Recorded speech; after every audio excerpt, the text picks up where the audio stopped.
Hey guys, I will show you how to fix this problem on Windows system. In the first step, right click on the start icon and go to device manager.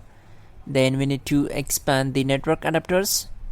Right click on the particular adapter and select properties. Go to drivers tab, click on update driver and select the first option, search automatically for drivers. Once done, just close the window. If this not work, don't worry, the next methods will solve all problems.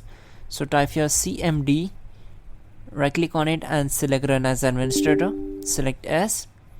Once we are here, we need to type some commands and hit enter to execute them. Type in netsh winsock reset and hit enter.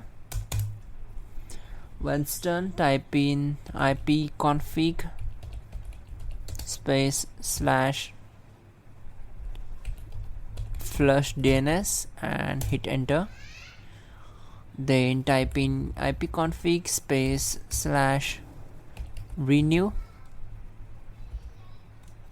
and hit enter. This will take some time to complete the process. We need to wait for it. Once done, type in netshint ip reset and hit enter. Once done, simply type exit. Now open control panel,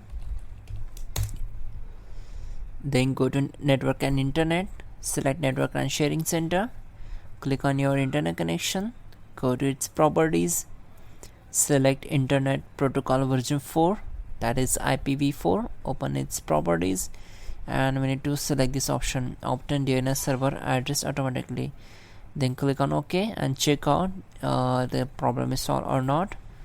Now simply restart your system and your problem will be solved easily.